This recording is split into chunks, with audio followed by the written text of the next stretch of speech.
علم بي إن سبورتس أن الدولي الجزائري رياض محرز نجم ليستر سيتي وقع عقدا مع ليفربول مدته 4 مواسم ونصف. وسيكون رياض محرز أغلى لاعب عربي وإفريقي في التاريخ، حيث تبلغ قيمة الصفقة 55 مليون يورو بعد اتفاق إدارة الريدز مع ليستر سيتي.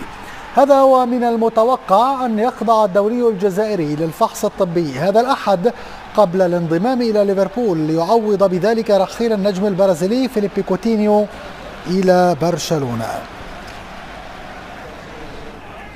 ومتابعة لآخر تطورات هذا الموضوع ينضم إلينا مراسلنا في فرنسا محمد الوضاحي. مساء الخير محمد. بداية هل تؤكد لنا هذا الخبر محمد؟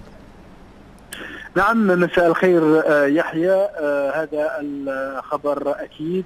رياض محرز وقع منذ نحو 3 ساعات من الآن على عقده المبدئي مع ليفربول. بقيت بعض التفاصيل الصغيرة التي يتناقش حولها وكيل اللاعب مع إدارة النادي قبل الإعلان الرسمي عن انتقال رياض محرز إلى ليفربول. وسيخضع اللاعب يوم غد إلى عملية الفحص الطبي التقليدية التي يخضع إليها اللاعبون عادة. فقط للتذكير أن رياض محرز كان تنافس كبير بين ناديي تشيلسي وليفربول من أجل ضمه إلى أحد الفريقين، وفي الأخير نجح المدرب يورغان كلوب في خطابه في إقناع اللاعب بمكانة أساسية ضمن الريدز في الفريق، وأيضا بخطاب ربما ونظرة واستراتيجية للمستقبل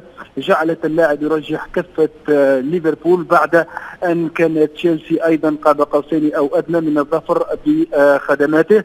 كان هناك أيضا في حسابات ليفربول في حال تعطلت صفقة اللاعب محرز كانت أعين النادي نحو لاعب موناكو ليمار، ولكن في الأخير المدرب يورغان كلوب بعد أن التقى اللاعب في عدة مناسبات 3 مرات تحديدا تمكن من إقلاع اللاعب وأيضا إعطائه الضمانات اللازمة التي كان يريدها رياض محرز ليوقع أخيرا قبل الإعلان الرسمي والانتهاء من التفاصيل البسيطة التي ما زال النقاش حولها في هذه اللحظات في ليفربول. نعم محمد، ألا توجد أي مخاوف من أن يعرقل ليستر سيتي عملية الانتقال؟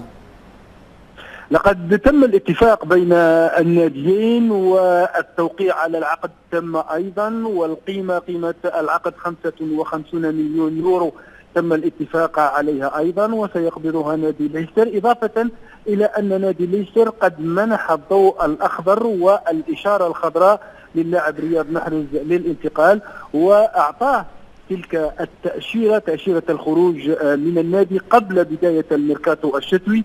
ولذلك فإن وكيل اللاعب وأيضا الأندية المهتمة بخدماته نشطت في الأسابيع الأخيرة حتى قبل انطلاق عملية الميركاتو الشتوي، لأن اللاعب يملك تلك التأشيرة، تأشيرة الخروج في هذا الميركاتو الشتوي، والأمور تم حسمها وبقيت التفاصيل بين وكيل اللاعب ونادي ليفربول وليس بين الناديين، لأن الناديين توصلا إلى اتفاق وتم الاتفاق بينهما والتوقيع أيضا التفاصيل البسيطة الأخرى التي تخضع لها جميع عقود اللاعبين.